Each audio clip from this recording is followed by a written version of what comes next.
शासनका उपाध्याय आचार्यदेखि लिएर देखाउने, सुनाउने, सिकाउने सबै गुरुवरहरूलाई यो स्थानबाट वन्दना।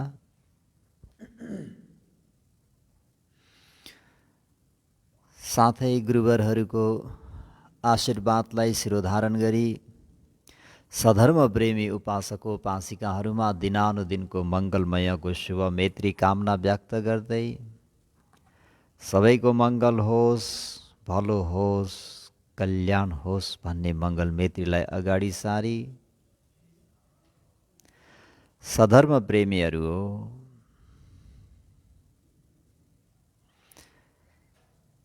सफलता प्राप्त गर्ने कारण धर्मलाई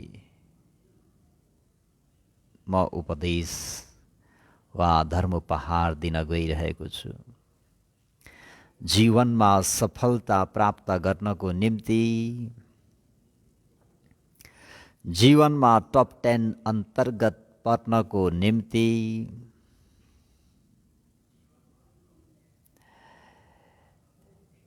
शिखरमा पुग्नको निम्ति सफलता प्राप्त गर्ने कारण धर्म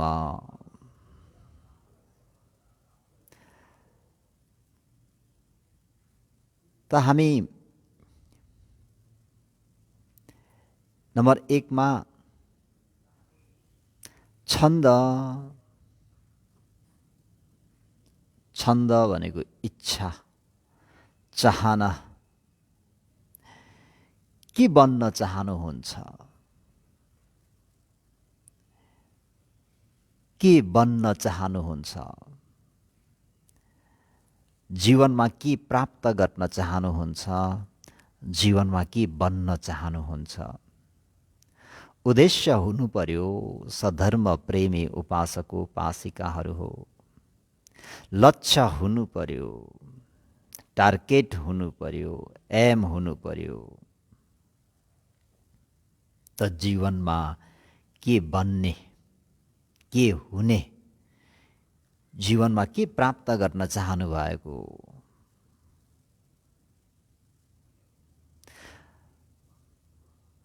त त्यो इच्छा, त्यो चाहना, त्यो छन्द हुनु पर्यो।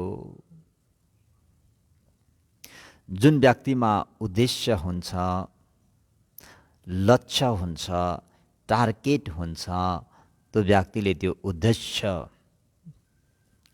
जब उसको मनमा इच्छा, छन्द, चाहना भयो भने अब ऊ त्यो मार्गतर्फ लाग्छ। हुन त इच्छा भन्ने बित्तिकै राम्रो इच्छा चाहना पनि हुन सक्छ भने नराम्रो इच्छा चाहना पनि हुन सक्छ। तर नराम्रोलाई इच्छा नगरौँ, नराम्रोको चाहना नगरौँ, राम्रो कुराको इच्छा चाहना गरौँ। मनमा इच्छा चाहिँ तीव्र रूपले उत्पन्न भएर आयो, मनमा तीव्र इच्छा चाहिँ उत्पन्न भएर आयो भने के भनिन्छ? हामी छन्दवतु किङ नामकमं न सिज्जति भन्छ नि। जुन कुनै व्यक्तिको मनमा इच्छा, चाहना, छन्द उत्पन्न भयो भने असिद्ध हुने कार्य केही पनि छैन। सम्पूर्ण कार्यहरू सिद्ध हुन्छन्। त्यही भएर हामीमा के हुनु पर्यो त भन्दा छन्द भन्ने इच्छा। इच्छा गर्दैमा प्राप्त हुन्छ त भनेर प्रश्न गर्ने ठाउँ छ। सधर्म प्रेमी उपासक उपासिकाहरू इच्छा गर्दैमा प्राप्त त हुँदैन, त्यो इच्छा मुताबिक कार्यान्वयन गर्नुपर्ने हुन्छ।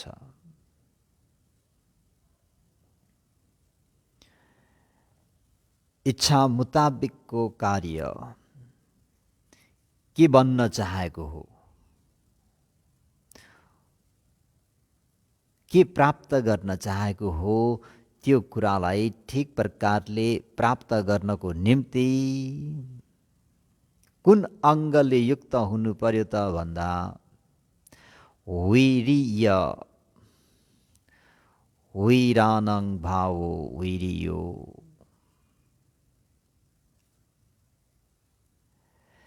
वीर पुरुष साहसी बहादुर यानी बहादुरीहरूले गर्ने कार्यलाई नै वीर्य भनिन्छ। त हामीहरू पनि के बन्न चाहेका हौँ, के प्राप्त गर्न चाहेका हौँ, त्यो बन्न चाहेको वा प्राप्त गर्न चाहेको त्यो चिजलाई हामीहरूले प्राप्त गर्नको निम्ति के गर्नुपर्छ त भन्दा कोसिस गर्नुपर्ने हुन्छ, मेहनत गर्नुपर्ने हुन्छ, पुरुषार्थ गर्नुपर्ने हुन्छ। जुन व्यक्तिले कोसिस गर्छ त्यो व्यक्तिले ढिलो चाँडो अवश्य पनि प्राप्त गर्छ। जे बन्न चाहेको हो त्यो व्यक्तिले परिश्रम गरेको खण्डमा, अभ्यास गरेको खण्डमा ढिलो चाँडो अवश्य पनि बन्नेछ। वीर्यवतो किङ नाम कम्मङ न सिद्धति। वास्तवमा पुरुषार्थ गर्ने हो भने, मेहनत गर्ने हो भने लगनका साथ कुन कार्य अधुरो रहन सक्छ? जुनसुकै कार्य पनि ढिलो चाँडो अवश्य सिद्ध हुन्छ।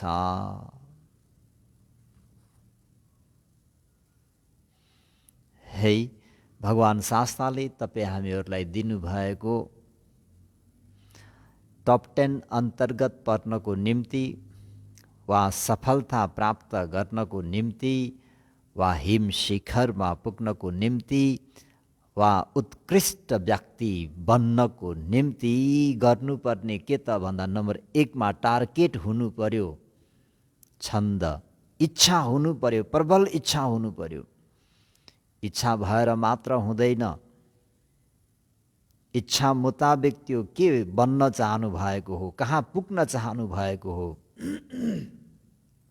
के हासिल गर्न चाहनु भएको हो, त्यस मुताबिक तपाईँ हामीहरू पुरा दिन रात एक गरेर त्यसमा तल्लीन भएर लाग्नुपर्ने हुन्छ। हजुरहरूले देख्नु भएको होला कतिपय साइन्टिस्टहरूलाई, उनीहरूले दिनरात एक गरिदिन्छन्, खाना खान बिर्सिन्छन्, केस काङ्गी गर्न बिर्सिन्छन्, नखुन काट्न बिर्सिन्छन्। एउटै कुरामा उनीहरूको ध्यान दिएर उनीहरू दिनरात एक गरेर त्यसमा अनुसन्धान गरेर त्यो कार्यमा कार्यरत रहन्छन्। त्यसै तिनीहरू भौतिक जगतका पिता भएका होइनन्। त हामीहरूले पनि केही कुरा प्राप्त गर्नको निम्ति, केही बन्नको निम्ति नम्बर 1 मा इच्छा हुनु पर्यो, दोस्रोमा इच्छा मुताबिक कार्यान्वयन गर्नुपर्ने हुन्छ। त भगवान शास्त्रले तपाईँ हामीहरूलाई दिनुभएको शिक्षा निर्देशन भनेको खुब परिश्रम गर बाबु, खुब मेहनत गर। तर परिश्रम गर, मेहनत गर, इच्छा गर भन्दैमा फेरि तम्ब दाठीक चोर घातक जस्तो इच्छा चाहिँ गर्नु हुँदैन। तम्ब दाठीकले पनि उसलाई पनि इच्छा नै भएको होइन त। के गर्ने इच्छा त भन्दाखेरि लुटपिट गर्ने, कुटपिट गर्ने, लुट्ने, चोर्ने, काट्ने, मार्ने उसको त्यो प्रबल इच्छा हुँदाखेरि नभन्दै त्यही अनुसारको ग्याङमा ऊ सामेल हुन्छ र अनि त्यो ग्याङको सबसे खुनखार भएर जान्छ, टप भएर जान्छ। टप 10 पनि होइन, त्यो टप 10 अन्तर्गत फर्स्ट भएर जान्छ भनौँ न।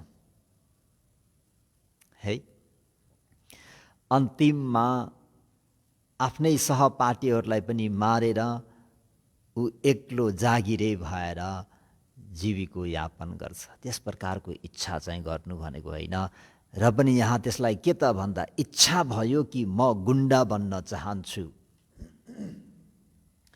उसले आफ्नो इच्छा मुताबिक कार्यान्वयन गर्यो, खुब मेहनत गर्यो, खुब परिश्रम गर्यो।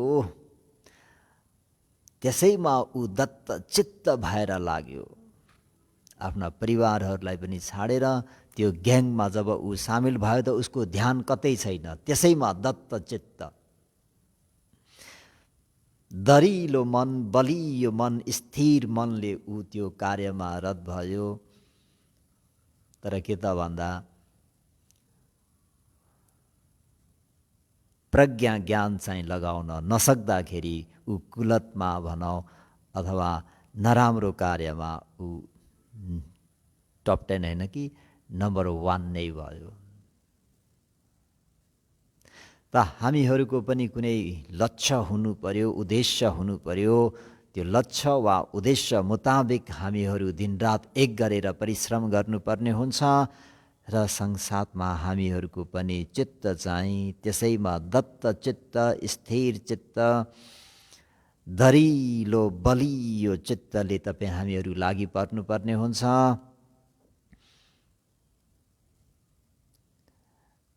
त त्यसो भयो भने शारीरिक दुःख पनि वास्ता हुँदैन। किन?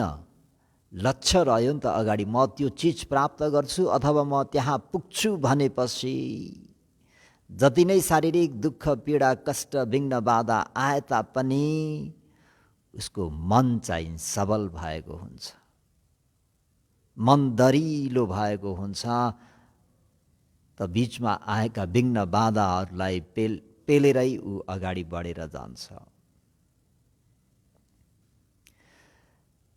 र अन्तिममा त्यो कार्य गर्दा पनि बुद्धि विवेक लगाउनु नित्यन्त आवश्यकता छ, छानबिन गर्नु नित्यन्त आवश्यकता छ।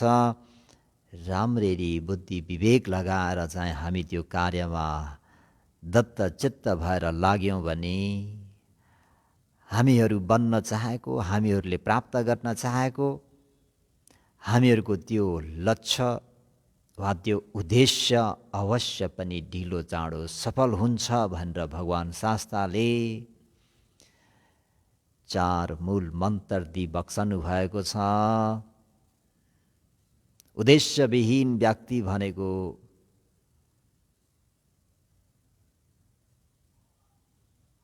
हामी के भन्छौँ, आकाशमा उडाउने पतंग भनिन्छ हिन्दीमा, चङ्गा भन्छौँ हामी। जब चङ्गा चट भयो भने के हुन्छ, हावा जता लाग्छ उतै जान्छ। त उद्देश्यविहीन व्यक्ति पनि त्यस्तै, कुनै सार हुँदैन। त्यही भएर उद्देश्य हुनु पर्यो, हामीहरूको लक्ष्य हुनु पर्यो र लक्ष्य मुताबिक त्यसलाई कार्यान्वयन गर्नु पर्यो, पुरुषार्थ गर्नु पर्यो, त्यसैमा दत्तचित्त लगाएर काम गर्नु पर्यो। त्यो काम पनि ज्ञानसहितले छानबिन गरेर तपाईँ हामीहरू अगाडि बढ्यौँ भने जीवनमा टप 10 अन्तर्गत अवश्य पनि परिन्छ। जीवनमा सफलता अवश्य पनि प्राप्त गर्न सकिन्छ। हिम शिखरमा अवश्य पनि पुग्न सकिन्छ। सुमेरु पर्वतको चुचुरोमा अवश्य पनि पुग्न सकिन्छ भन्दै आज हजुरहरूलाई विशेष गरेर भगवान् शास्त्रले दिनुभएका मूल मन्त्र भनौँ, जीवनमा सफलता प्राप्त गर्ने, उत्कृष्ट हुने यी मूल मन्त्रहरू हुन्। त आफ्नो मनमा छन्द भन्ने इच्छा चाहना जगाउनु पर्यो, त्यस मुताबिक कोसिस गर्नु पर्यो, त्यसैमा दत्तचित्त हुनु पर्यो र आफ्नो ज्ञानले छानबिन गरेर अगाडि बढ्नुहोस् र जीवनमा सफलता प्राप्त गर्नुहोस् भन्दै शुभेच्छाका साथ इदं मे पुण्यं आसवक्षया वहं होतु, इदं मे पुण्यं निब्बानस्स पच्चयो होतु, इदं मे पुण्यं सब्बे सत्ता अनुमोदन्तु, सुखिता भवन्तु। साधु साधु साधु।